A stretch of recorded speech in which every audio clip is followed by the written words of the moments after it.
Hey everyone, hopefully you're doing well and having a great week. I'm going to be doing a 1 year progress video of me lifting weights to see if I actually have made any gains.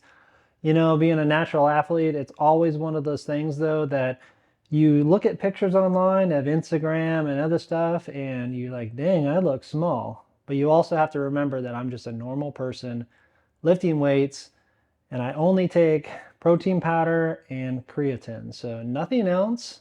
So as far as my gains are concerned, yes, they're going to be smaller than other people online, but I'm doing what's right for me. And if you're like me, this video will hopefully help you with the process that I actually have and I take. So thanks for joining me today. Let's get into it. So I'm going to talk a little bit of my progress first and kind of what has worked for me in future sections, but I'm going to talk about just some pictures that I took just for progress purposes only. I'm going to go through and just kind of tell you what I think of my overall progress. So the first one I have up on the screen here is just me flexing here. My biceps are looking better. They're 16 inches. My abs is probably the one thing I look at and I think, gosh, I need to improve on that. And it's just probably one of the things that you think when you look in the mirror as well, like not necessarily your abs, but you have that one body part that you're like, oh, dang it, I need to actually work on that. But I know it's not a problem. It's just one of those things. Next one here is my tricep shot, which these are probably, for me, my opinion, my best muscle part, my best body part here. I do have some, very nice triceps, but I do work on them quite a bit, just like everybody else. But this is just part of my body that actually really responds very, very well. So I do a lot of dips, I do a lot of pull downs, and I do close grip bench as well. Next one is just the Superman pose, or what, I don't know what you want to call it, but this one is showing like, my deltoids and also my chest. My chest is getting a little bit bigger, but not a whole lot. I've been working on my shoulders and my delts, doing side raises, those type of things, but they're coming around. It's getting there. My back here, not too bad. Doing a lot of pull-ups. I've even started to do some lat pull downs with my Inspire FTX, but you have to sit on the ground, which is kind of awkward, but it works. And then my back flexed, not a whole lot of difference. I just need to continue to work on that, but I'm not super concerned about it. And then this one is my calves. Try not to fall. My calves got some good definition in there.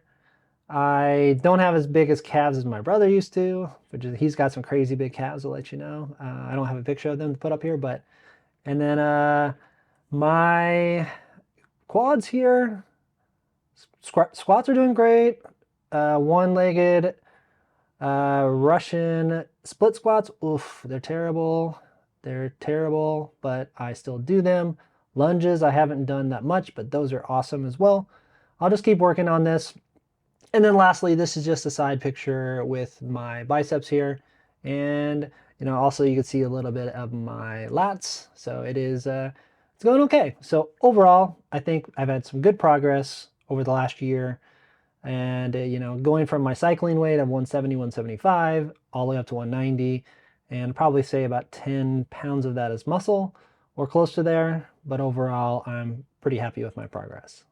Now I'm going to do really quick just talking about the program that I use for weightlifting. So the first one I did a review on, which I'll put it up on the screen, was Evolve AI. This one is a powerlifting style program. So bench, squat, deadlift, if you want to raise your 1 rep maxes, it's a really great program.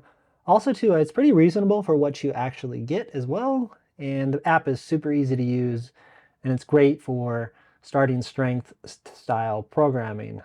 So I bought that for a year, but I used it for 10 months. And just the last couple months, I've been using Renaissance periodization. So I don't know anything about bodybuilding or the programming. Sure, there's resources like Dr. Mike's channel and Renaissance periodization, those type of things that I could watch and I could figure it out. But to be honest, I just paid the 6 months just to see what it's all about. And the linear progression and the templates they use are actually really good. The web app, I don't necessarily like it that much. I'd rather have a regular app versus going through like Safari or your web browser. But for what it is, it works completely fine. I think at the end of the day though, if any program you're gonna do, especially as a new lifter, will work. You just gotta follow the program, right? And then just continue to make progress and make gains. Me as an older athlete, I think I prefer Renaissance periodization because I don't personally care what my 1 rep max is anymore. It doesn't really matter. When I was in high school or college, yeah, that made a difference because I thought I was being cool. In reality, it was just sports related. That's pretty much why I was doing it. But yeah, so both of them are great. I prefer Renaissance periodization just because it's more of a bodybuilding style program versus a powerlifting style program, and I'm worried about over time possibly getting hurt or messing up my back. I know I have great form, but it's always one of those things. So now I'm going to talk a little bit about how I got there and how I think this can help you, the steps that I took over the last year or two to get to where I am. So the first one is just figuring out what your maintenance calories is. So if you go on Google and type in what is TDEE, what is my TDEE, they have some calculators in there. You could also use some free apps like MyFitnessPal or Cronometer. I've always used the free version of those. I've actually never used the paid version of those. So they do exist and they actually work out really, really well. And it'll give you your maintenance calories. So when you're calculating this, I'm going to put something up on the screen here now, is if you want to lose weight, you have to eat 3,500 calories less per week than your maintenance, or 500 calories per day. If you want to gain weight, you have to eat 3,500 calories more, or 500 calories more after your overall energy expenditure of just sitting around or doing whatever.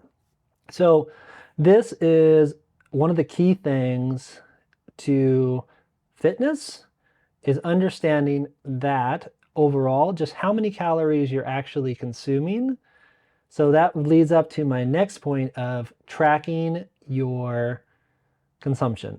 So you have to be honest with this step with yourself, and I'm very honest with myself because I eat the same things. Like my breakfast is typically yogurt with some oats mixed in it, with a scoop of protein powder and some blueberries.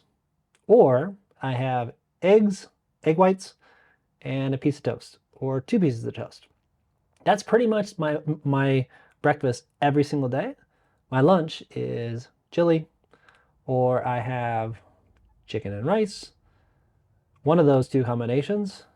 I have different things, but for the most part, I know what's in there. And for dinner, I will have like a protein and pasta or whatever, depending on where I'm at.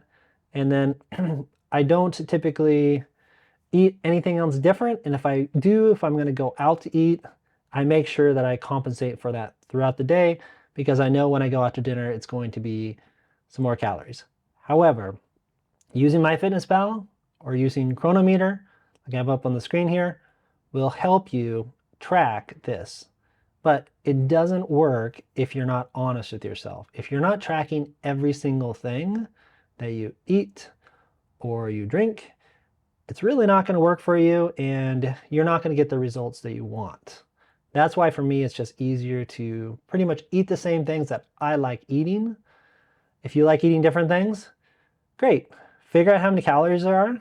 And if you need to eat less of those things, do that. The next one I'm going to talk about is your macros.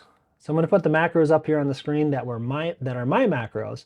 So when people look at the protein that they should be consuming, typically they should be consuming 1 gram per body lean mass, not body weight. So in order to calculate that, you just have to take your average body weight percentage. Mine is, let's just say 20%, and then do the math and subtract that off your overall weight to get your lean body mass. So that is how much you actually are supposed to be consuming. So about 1 gram a day, it's just the easiest thing to remember, or 0.8. Have a balanced approach. If you want a little bit more protein in there than carbs, great, but you still need to get your fats in there for your heart healthy stuff like avocados, EVOO, but a little goes a long ways. I did a video about this as well, and this one is near and dear to my heart, is stopping drinking alcohol. So I'll put the video up there on the 5 things that actually helped me with. There are multitudes more, I'll be honest with you. I decided, you know what, I'm just going to take a little bit of break and stop drinking. So 1 month led to 2, led to 6, led to a year, led to 2 years. So about the 6-month mark, it was awesome. I loved it. Like I was feeling better, I was sleeping better, and then I just kept it going. And after a year, my memory was starting to get much, much better, and a lot of other things as well. My gloves were dropped for a lot of things. My anxiety got a little bit better in a lot of situations. I didn't worry about things so much. So please, please, please, if you're thinking about it, stop. It will be amazing for you. You have a lot of support. And after 6 months or a year of not doing it, you'll wonder why you did do it. Next up is cardio. So on cardio side, I ride my bike, or I used to ride my bike a lot, like 5, 6 days a week, like 10 to 15 hours. I still ride my bike now, like once or twice a week. So I either ride outside with some friends or I ride inside on Zwift, depending on how the weather is here. And the weather has been really crappy lately. But overall, I still do get my cardio in, or I also have my weighted vest where I walk. A lot of people like to get their 10,000 steps in, which is totally cool. But for me, 10,000 steps ends up being about 500 calories.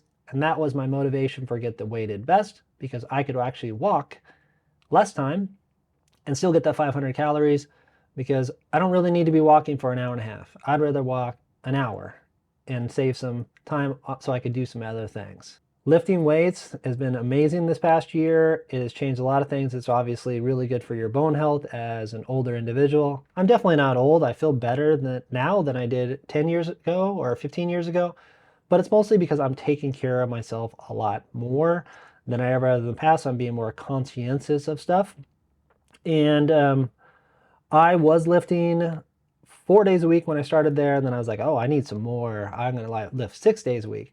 Well, that didn't really work out because it just kind of put me in a cranky mood, and I just didn't really want to go 6 days a week. So I adjusted it back to 5 days a week, and that's actually been perfect because I could do Monday through Friday, take the weekends off, or I could split up the days. 4 days a week is a little bit less for me, so 5 days a week actually works perfectly. So whatever you do, if it's 3 days a week and that keeps you motivated, definitely do that. But if you don't do any lifting, start, because it's really great for you. You don't even need any equipment. You could do push-ups, you could do burpees. Oh gosh, I hate burpees. And you could do other things. If you have any questions or need ideas, just let me know. I kind of alluded to this one already, but sleep is the cornerstone of recovery and overall wellness. And also, if you get good sleep, it moves your stress levels down and it helps you lose some weight as well. I don't have any stats to put up here or anything like that, but it is one of those things that if you get good sleep and your stress level and your cortisol levels are down, you get sick less, you also recover faster.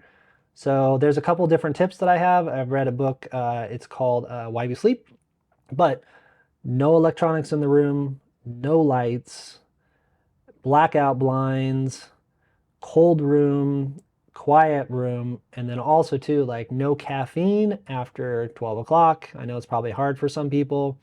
And then obviously no alcohol as well. So if you could dial in your sleep, it will immensely help on all these things I've already talked about. So thank you for joining me. I, hope that you really enjoyed it and you like those tips. If you have any questions about those, let me know. There are tips that I adopt and I look at and I use in my daily life all the time. Also, the other thing too is don't compare yourself to anybody else. You're on your own journey. Don't necessarily look at Instagram and be like, yeah, I want to be big and buff like that. Well, more times than not, people that are big and buff like that are not necessarily natural athletes. On my side, I only take 2 supplements and I don't take them very much. I take creatine once a day, just the recommended dose, which is not much. And then I do have a protein shake every once in a while. I have it in my oatmeal and my yogurt, or I might have a protein shake, but I don't make it a substitute for anything else. I don't take anything else. I don't even like taking aspirin or anything like that. So you can do it just on regular food. It is a great supplement to get to your protein goals. Obviously, one shake during the day is 20 or 30 grams of protein, depending on what you get. But you can do it. If you have any questions, please let me know. As usual, if you haven't subscribed yet, please do so. Thanks for joining me today, and have a great rest of your week.